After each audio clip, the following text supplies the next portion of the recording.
Benjamin Netanyahu has been sworn in as the Prime Minister of Israel. It is the personal return of a man who is already the country's longest-serving Prime Minister. It's also the arrival of a new far-right hardline government that has sparked fears among Palestinians and left-wing Israelis.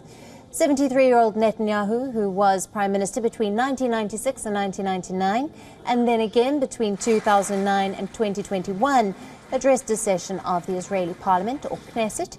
A vote of confidence in the new government will also be held. Even as the swearing-in was happening within, the anti-right-wing activists staged protests outside the Knesset. Thousands waved the Israel and gay pride flags and chanted, "We don't want fascists in the Knesset." Another protest was expected in Tel Aviv later in the day. One of several that are expected over the coming weeks. Now, earlier, Netanyahu unveiled his right-wing Likud government's policy priorities, and topping the list is the proposed West Bank settlement expansion. With this, the government vows to legalize dozens of illegally built outposts and to annex the occupied territory as part of its coalition deal with its ultra-national allies. The document released on Wednesday said that the government will advance and develop settlement in quote-unquote parts of Israel.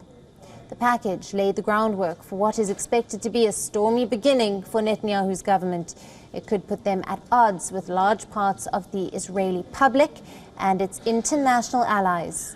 U.S. President Joe Biden had earlier voiced opposition to new Israeli construction in the West Bank.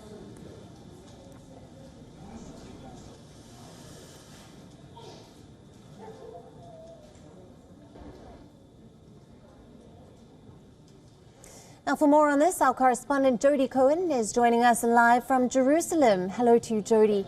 Now, it is the return of a man who is already the country's longest-serving Prime Minister, but now Benjamin Netanyahu is leading a very different government. Take us through the latest.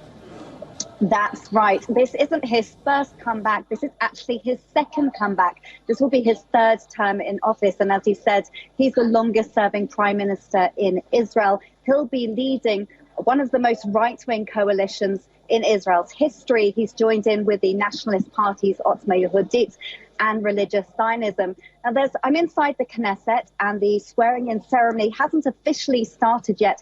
They've been debating on the plenum floor. We've heard Netanyahu speak, outlining his priorities and his plan.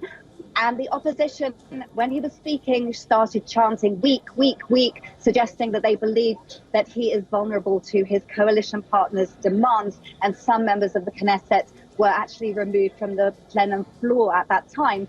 Then outgoing Prime Minister Yair Lapid, who will be heading the opposition, he spoke and he talked about the fact that he has an unquiet heart. He outlined the successes that he believes defined his term in office. He talked about the fact that he believed peace with Saudi Arabia was closer. He talked about the Negev summit and progress on the Abraham Accords front. And he also talked about security as well. And interestingly, Netanyahu, I could say unsurprisingly, talked about how the government's top priority is defending against Iran, making sure Iran doesn't get a nuclear weapon, and making sure that a nuclear agreement isn't signed. Right, Jody, a vote of confidence in the new government will also be held. Has that vote taken place, and what's next? So the vote of confidence hasn't taken place yet. There's been speeches on the plenum floor, and in about half an hour, everybody's on break at the moment, in about half an hour, we're going to see a vote on the new Knesset speaker. That is Amir Ohana, who will be the first openly gay speaker in the Knesset. And interestingly, Netanyahu made a point of welcoming him and his partner at the beginning of his speech. Now, that is of note because, as you know, there's been a lot of opposition over the last few days to potential rebalancing between people's religious rights and LGBTQ rights in the country. Netanyahu has repeatedly said that under his government, LGBTQ rights won't be harmed. Then this afternoon, we're going to see a vote on confidence in the new government. Again, Netanyahu identified the members of all his new government. He talked about all the new ministers that there'll be a vote of confidence, which is expected to pass. And the proceedings are expected to wrap up in another few hours. Jody, thank you very much for bringing us all the latest, and you will, of course, be bringing us all the latest as the day continues. Thank you. WION, now available in your country. Download the app now. Get all the news on the move.